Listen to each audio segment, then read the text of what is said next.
छत्तीसगढ़ विधानसभा के मानसून सत्र के तीसरे दिन नेता प्रतिपक्ष डॉक्टर चरणदास महंत ने पीएम आवास ग्रामीण योजना में भारी अनियमितताओं का मुद्दा उठाया। उन्होंने आरोप लगाया कि कई अपूर्ण मकानों को पूर्ण दिखाया गया है, मृतकों के नाम पर भुगतान हुआ है और कुछ मकानों में दुकानें चल रही हैं। महंत ने कहा कि सुशासन त्योहार के दौरान भी बड़ी संख्या में शिकायतें मिली, लेकिन सरकार कार्यवाही नहीं कर रही है। उन्होंने मामले की जाँच सीबीआई से कराने की मांग की। आज मेरा प्रश्न प्रधानमंत्री आवास योजना पर है और मैंने मुख्य रूप से जो सवाल किया था कि किस आवास को पूर्ण माना जाता है। क्या 1,20,000 जो भुगतान हो जाते हैं उसको माना जाता है, या मनरेगा में जो 90 दिन का उनको श्रमिक लोगों को देना है वो देने के बाद माना जाता है, या स्वच्छ भारत का मिशन का जो उनको 12,000 रुपये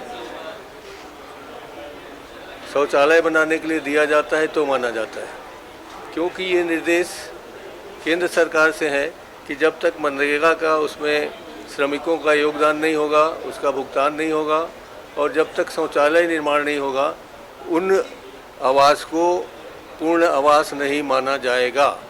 साथ ही साथ 15% केंद्र सरकार ने अल्पसंख्यकों के लिए सुरक्षित रखा है, 5% दिव्यांगों के लिए सुरक्षित रखा है। इन सब बातों को यहाँ छत्तीसगढ़ में विधान के अनुसार, विधि के अनुसार, नियम के अनुसार पालन नहीं किया जा रहा है। जिन घरों का पूर्ण होना नहीं दिखाया गया है चित्रों में, फोटो में, उनके वेबसाइट में उसको पूर्ण मान करके पूरे कई जगहों पर भुगतान कर दिया गया है और मकान अधूरे हैं। कोटा के मैं बहुत सारे, मनेनगढ़ के, तखतपुर के बहुत सारे फोटोग्राफ्स हैं, पता नहीं आप उसको दिखा पाएंगे कि नहीं। ये पूर्ण आवासों के दर्जे में लिए गए हैं। इसी प्रकार मुख्यमंत्री जी ने बड़े दावे के साथ कहा था कि जहाँ जहाँ की शिकायतें प्राप्त होगी कि उस स्थान पर आवास बनाने के लिए पैसे लिए गए हैं तो वहाँ के कलेक्टर को निलंबित कर दिया जाएगा। मैंने उदाहरण दिया कि उनके द्वारा जो तखतपुर में शिकायत हुई है पंचायत के माध्यम से कि हमारे यहाँ पैसे लिए गए, और जिस तरह से सुशासन त्यौहार में 2,900 से भी ज़्यादा शिकायत प्राप्त हुई है, उसमें बहुत से अनियमितता बरती गई है। कोई शिकायतों पर कोई काम नहीं हुआ है। कई जगह मरे हुए लोगों के नाम से काम दे दिया गया है। कई जगह मकान के ऊपर दुकान चल रहा है। और जहाँ तक जसपुर ज़िला है, स्वयं मुख्यमंत्री के ज़िले में ढेर सारी अनियमितता है। मेरा कहना था कि इस पे आप जांच कराइए और आवास के संदर्भ में जितने भी बदमाशी जिला स्तर पर हुई है उसको आप विधिवत जांच करा के संबंधितों को सज़ा दें, ये मेरी मांग थी। उस पर माननीय उप मुख्यमंत्री जी ने जवाब देना उचित नहीं समझा। इसमें जितना भ्रष्टाचार हो रहा है, जितनी अनियमितताएं हो रही हैं, उसको देखते हुए लगता है कि राज्य सरकार इसकी जांच नहीं करा पाएगी, न तो ईओडब्ल्यू करा पाएगी। इसलिए मैं मांग करता हूं कि छत्तीसगढ़ के जितने आवास, प्रधानमंत्री आवास बनाए जा रहे हैं उसकी जांच सीबीआई को सौंप दी जाए और सीबीआई इसकी जांच करे। विधानसभा में शून्यकाल के दौरान कांग्रेस विधायक संगीता सिन्हा ने दिव्यांगजनों पर पुलिस कार्रवाई को बर्बरता से बताते हुए कड़ी आपत्ति जताई। उन्होंने कहा कि अपनी मांगों को लेकर विधानसभा पहुंचे दिव्यांगों के साथ मारपीट की गई, जिसमें एक दिव्यांग का हाथ टूट गया और मोबाइल तोड़ दिए गए। संगीता सिन्हा ने पूछा कि ये कार्यवाही किसके आदेश पर हुई और सुप्रीम कोर्ट के निर्देशों का उल्लंघन क्यों हुआ।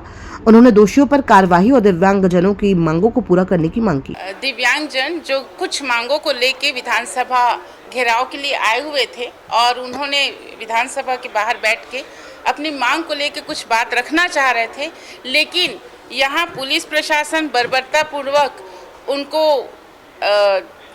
डांटा गया, चमकाया गया, वो अलग बात है। उनको पकड़ के मारपीट किया गया।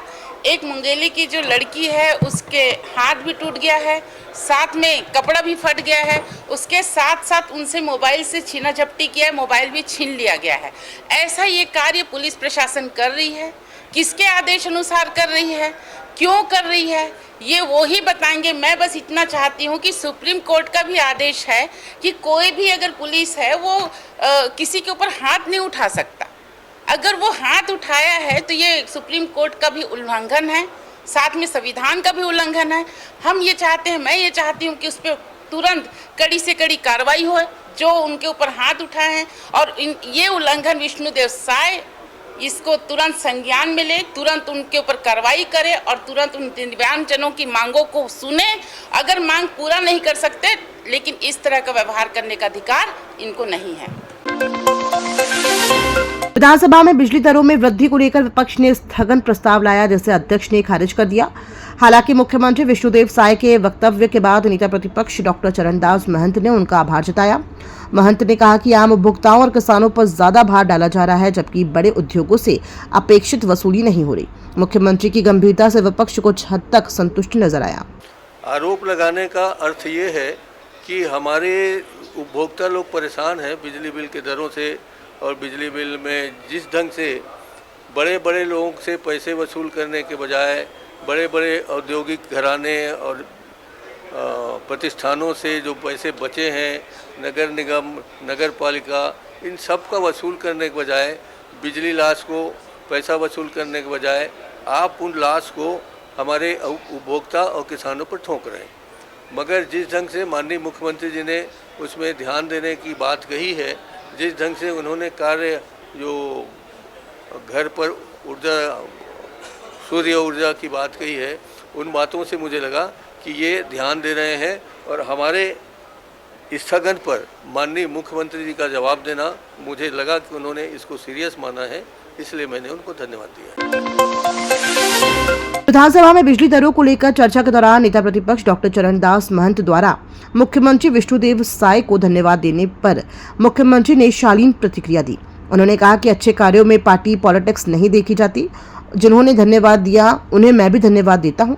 सज्जन व्यक्ति ही धन्यवाद देते हैं। धन्यवाद के लिए उनको धन्यवाद, और अच्छा काम का तो धन्यवाद होना ही नहीं चाहिए, मतलब उसमें पार्टी पॉलिटिक्स नहीं देखना चाहिए, और सज्जन लोग अच्छे कामों का धन्यवाद देते ही। 100 दिनों से धरना दे रहे दिव्यांगजनों ने 16 जुलाई को विधानसभा घेराव की घोषणा की थी। इसके मद्देनजर डीसीबी और एलआईबी सहित पुलिस बल सतर्क था। आज जब दिव्यांगजन घेराव की तैयारी में धनेली पर एकत्र हुए तो पुलिस ने उन्हें पहले ही अरेस्ट कर लिया। दिव्यांग संघ का आरोप है कि अरेस्ट किए गए प्रदर्शनकारियों को वापस धरना स्थल निमोरा ले जाने की बजाय अन्यत्र ले जाया जा रहा है, जिसका वे तीव्र विरोध कर रहे हैं। संघ ने इसे शांतिपूर्ण आंदोलन को दबाने की कोशिश बताया है। छत्तीसगढ़ कर्मचारी अधिकारी फेडरेशन के आह्वान पर 11 सूत्रीय मांगों को लेकर इंद्रावती भवन में कर्मचारियों ने सांकेतिक हड़ताल की। मोदी की गारंटी लागू करो के नारे के साथ महंगाई भत्ते की विसंगति, एरियर्स भुगतान और नियमितीकरण जैसे मुद्दों को लेकर आक्रोश जताया गया। इंद्रावती भवन के गेट 3 पर हुए इस प्रदर्शन में संचालनालय कर्मचारी संघ व विभिन्न विभागों के सैकड़ों कर्मचारी शामिल हुए। ये आंदोलन 2 चरणों में पूरे प्रदेश में किया जाएगा।